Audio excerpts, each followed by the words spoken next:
Do you have any observations about the Dolphins to share with us?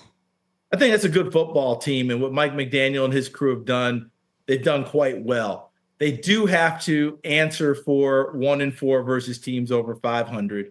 I do think they're different at home than they are on the road. And I thought that Sunday's game, remember Buffalo earlier this year? Remember how big a game that was? Yep. Up at Buffalo.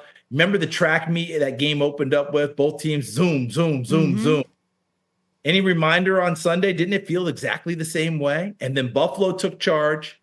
Sunday, Baltimore took charge. And I said going into the game, speed will kill you. But if speed gets hit enough, speed slows down.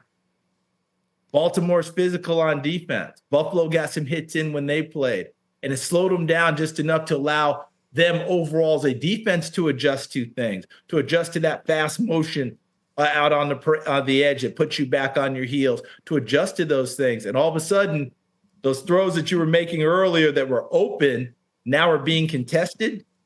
And that's what we saw on Sunday, the same as it was with Buffalo. I thought those two games were, you can see through the looking glass. One was exactly the same as the other. And I actually watched that Buffalo game going in because I felt that it was the same type of a setup.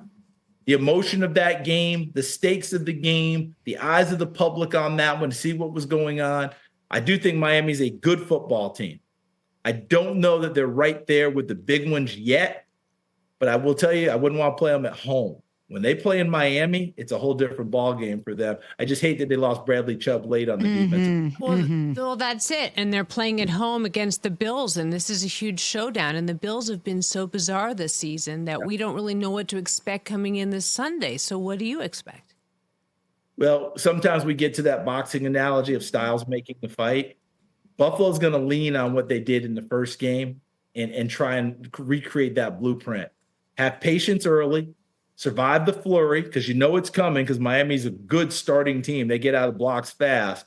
Can you survive, hold on, and then be able to slug it out from that point on?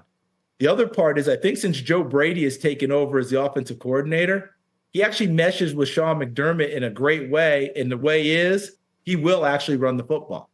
Sean's a defensive coach. Defensive coaches love offensive coordinators who actually run the football. Yep. They love them. And guess what? Joe Brady has been doing that for them. And that will help slow down Miami to an extent as well if they're able to run it successfully. So I'm eager to watch this game. I think Miami will bounce back from the Baltimore game well. Mike McDaniel sets a nice tone, and this team believes in itself. But I want to see when we get into the second quarter, all right, how things start to go. Because if they're able to continue to play fast break football, Miami's in great shape. If that game turns into a half-court basketball game, then it's Buffalo's game.